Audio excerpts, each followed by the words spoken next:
जय श्री राम।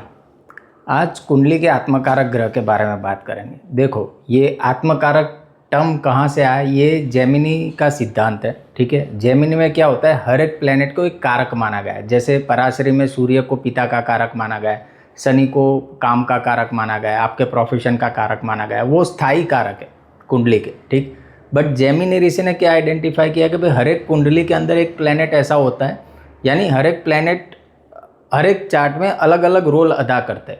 उनकी फाइंडिंग्स ये थी, जो चर दशा पे चलती है, जैसे पराशरी कैसे प्लेनेट की महादशा पे चलती है ना, उसी हिसाब से जेमिनी में राशि की महादशा चलती है और चर कारक उस हिसाब से काम करते हैं। इसीलिए उनको चर बोला गया, क्योंकि वो अपना मूवमेंट बदलते हैं। आप देखोगे पराशरी में क्या होता है, पराशरी में कोई एक प्लेनेट है, एक घर में है, तो वो स्थिर हो गया उस घर में।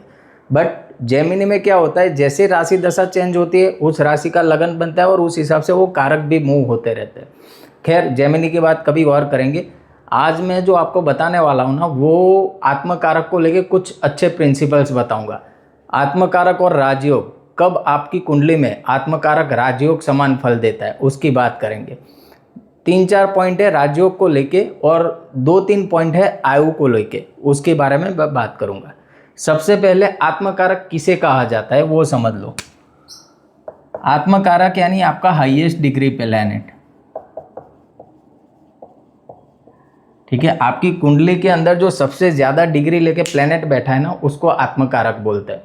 यानी हर एक प्लैनेट के ऊपर आप देखोगे 0 से लेके 30 डिग्री लिखा होगा, कोई ना कोई एक डिग्री लिखी होगी जो 0 से लेके 30 के बीच में होगी। आपको ये आइडेंटिफाई करना है कि सबसे ज़्यादा डिग्री किस प्लैनेट की है, वो प्लैनेट आपका आत्मकारक है। वो आपके सोल का डायरेक्शन बताते हैं। ठीक है, आपको लाइफ में आपकी सोल क्या करने के लिए आई है। और खैर, आत्मकारक को और अच्छी तरीके से स्टडी करने के लिए कारकामसा चार्ट है, वो भी जेमिनी का ही पार्ट है, बट कभी हम उसके बारे में भी बात करेंगे। आज जो बात करने वाले हैं सिर्फ हम आत्मकारक और राजयोग। अब प्लेसमेंट कौन कौन सी हो सकती है उसके बारे में बात करते हैं। सबसे पहला रूल, आत्मकारक अगर आपका अच्छी कंडीशन में हो। अच्छी कंडीशन कैसे होगी, 3 सिद्धांत है अच्छी कंडीशन के। सबसे पहला है एक्सोल्टेड। ठीक है, उच्च का हो जाए, आपकी कुंडली में जो आपका आत्मकारक है वही उच्च का हो जाए। दूसरी अच्छी कंडीशन कब होगी, ऑन साइन यानी स्वराशि का हो।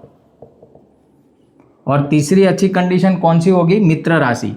ठीक है, यानी उसके फ्रेंडली साइन में हो।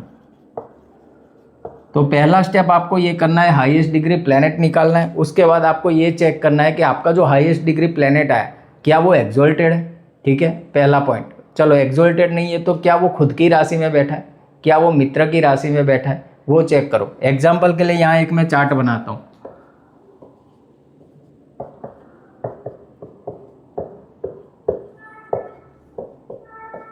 अभी इस चार्ट के अंदर लेट सपोज मान लो सैटर्न जो है वो आत्मकारक है। ठीक है, और सैटर्न आपका यहाँ पे बैठ गया फर्स्ट हाउस में। अभी फर्स्ट हाउस में कौन सी राशि है, लिब्रा साइन। लिब्रा में सैटर्न उच्च का होता है, तो इस कुंडली में आत्मकारक उच्च का होगा। ये क्या इंडिकेशन देता है पता है, ये इंडिकेशन ये देता है कि व्यक्ति चाहे जितने भी संघर्ष आ जाए उसके जीवन में, जितने भी गरीब से गरीब कुटुंब में जन्मा होगा ये व्यक्ति, बट उसका आत्मकारक उच्च का है ना, आप उसकी वैल्यूज देखना, उसकी ना इस समाज के प्रति प्रतिष्ठा देखना। जैसे जैसे टाइम बढ़ेगा, वैसे भी देखो सैटर्न है, भले वो आत्मकारक हो, एक्सोल्टेड हो, कुछ भी हो, सैटर्न आपको अच्छे रिजल्ट 36 के बाद ही देता है। इतना याद रखो, क्योंकि सैटर्न डिले करवाता है, 36 के बाद मिलेगा। बट जिसकी भी कुंडली में मान लो सैटर्न आत्मकारक है और उच्च का हो गया, तो जैसे नहीं कई वीडियोस बनते ना, शनि करेंगे माला माल, शनि बनाएंगे अरबपति, तो ये वो वाली कंडीशन है। जिसकी भी कुंडली में शनि उच्च का हो और अगर वही प्लेनेट आत्मकारक हो, ये लिख के ले लो कि वो व्यक्ति करोड़पति से नीचे की श्रेणी में नहीं आएगा, वो व्यक्ति उसके जीवन में करोड़पति बनेगा ही बनेगा। तो पहला पॉइंट क्लियर हो गया कि आपका आत्मकारक एक्सोल्टेड हो जाए। मान लो शनि आत्मकारक है, यहाँ पे नहीं बैठा है, तो दूसरी कौन सी ऐसी जगह है जहाँ पे वो आपको करोड़ों की कमाई करवा सकता है। एक तो ये हाउस, क्योंकि ये उसकी खुद की राशि है, मकर राशि। दूसरा ये हाउस, क्योंकि कुंभ राशि भी शनि की है। ठीक, तो खुद की साइन में बैठ गया तो भी अच्छा रिजल्ट देगा।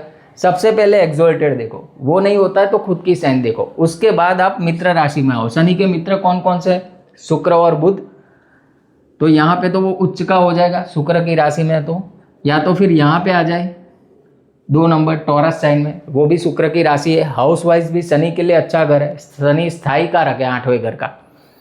अभी यहाँ पे नहीं है तो बुध की राशि देखो मिथुन, यहाँ पे शनि बैठ जाए कुंडली के अंदर, या फिर यहाँ पे शनि बैठ जाए कन्या राशि में, तो ये तो शनि के लिए है। आपको ये आइडेंटिफाई करना है आपकी कुंडली में कौन है आत्मकारक। मान लो आपकी कुंडली में मंगल आत्मकारक है, तो मंगल देखो कहीं वो 1 नंबर की साइन में तो नहीं बैठा, मेष राशि, मेष राशि खुद की साइन है, कहीं वो वृश्चिक में तो नहीं बैठा, वो भी मंगल की खुद की साइन है। मंगल के दोस्त कौन है, सूर्य है, ठीक है, गुरु है, चंद्र है, चंद्र में बट वो एक्सेप्शन है, तो चंद्र की राशि में तो वो नीच का हो जाएगा, बट सूर्य है 5 नंबर की साइन में हो, गुरु है 9 या 12 की साइन में हो आत्मकारक, बहुत अच्छा फल मिलेगा।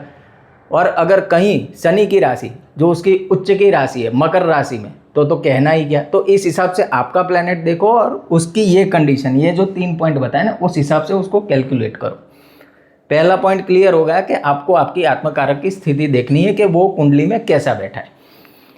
अभी दूसरी चीज, मान लो कि कुंडली के अंदर जो आत्मकारक है वो योग कारक के साथ बैठ जाए, आत्मकारक एंड योग कारक कंजंक्शन, यानी आपकी कुंडली का जो योग कारक प्लैनेट है, अभी योग कारक कैसे डिफाइन होगा, एक राशि जिसकी केंद्र में होगी, एक राशि जिसकी त्रिकोण में होगी। अभी तुला लग्न का ही चार्ट लेते हैं, तो देखो तुला लग्न में तो जो आत्मकारक है वही योग कारक है, क्योंकि केंद्र में कौन है, शनि की एक राशि है, त्रिकोण में शनि की एक राशि है। तो इस केस में क्या होगा, शनि खुद जो आत्मकारक है कुंडली का वो ही योग कारक है, तो ये भी एक राजयोग है।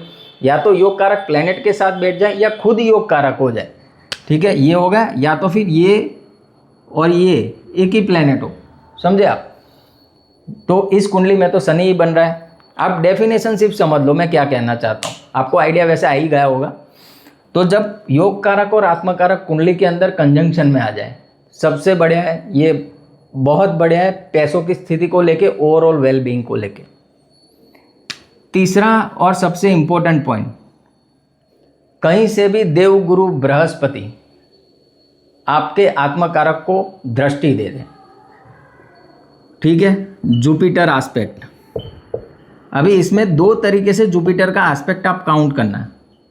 अगर जुपिटर 9th हाउस में बैठा है, ठीक है, 9th हाउस में बैठा है और आत्मकारक को देख रहा है, जैसे इस कुंडली में शनि यहाँ पे है, मान लो जुपिटर यहाँ होता तो क्या होता, वो अपने 5th एस्पेक्ट से शनि को देखता, ठीक। तो 9th हाउस से जुपिटर देख रहा है लगन में बैठे हुए आत्मकारक को, इससे बढ़िया कोई पोजीशन नहीं हो सकती एक व्यक्ति के लिए। मान लो यहाँ पे नहीं बैठा है, यहाँ पे नहीं बैठा है और कहीं जुपिटर एक्सोल्टेड हो, 4 नंबर की साइन में हो और आत्मकारक को देख रहा हो। मान लो यहाँ पे आत्मकारक नहीं बैठा, फॉर एन एग्जांपल यहाँ पे बैठा है और जुपिटर यहाँ पे है, तो यहाँ पे जुपिटर की क्या पोजीशन होगी, 4 नंबर की साइन में वो कैसा होता है, वो उच्च का होता है ना, एक्सोल्टेड। तो यहाँ से अब जुपिटर शनि को देखेगा आत्मकारक को। ये कुंडली में बहुत अच्छी स्थिति है, बहुत बहुत बहुत अच्छी स्थिति है, ठीक है। तो आपके आत्मकारक और राजयोग को लेके इतनी बातें जो मैंने अभी आपको बताई।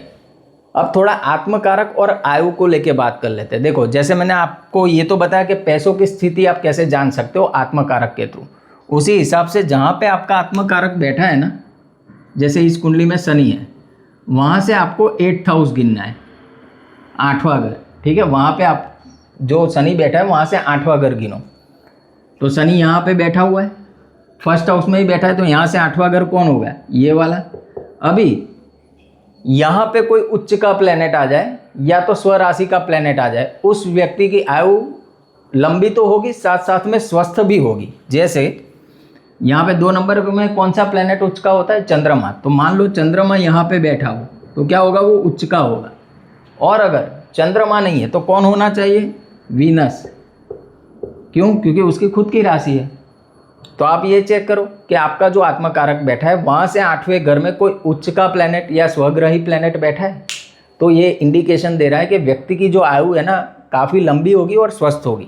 यहाँ पे तो 1st हाउस में शनि था, मान लो यहाँ नहीं है, यहाँ तो यहाँ से हमें काउंटिंग करनी है 8वें घर तक। तो अगर यहाँ पे शनि बैठा हो कुंडली के अंदर, यहाँ से 8 घर जब आप गिनोगे तो ये वाला हाउस आएगा। तो 5 नंबर में स्वग्रह यानी 5 नंबर का मालिक कौन है? सन। अगर सन यहाँ पे बैठा है तो भी हम ये प्रिडिक्शन देते हैं कि भाई इस व्यक्ति को जो आयु है ना वो लंबी और स्वस्थ होगी।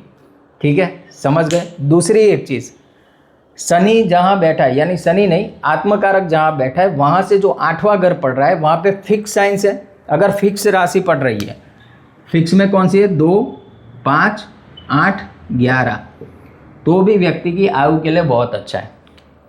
समझ गए। तो आई होप आज के वीडियो में आपको मज़ा आया होगा आत्मकारक को लेके जो बात करिए। नेक्स्ट वीडियो में मिलेंगे कोई अच्छा सा टॉपिक लेके।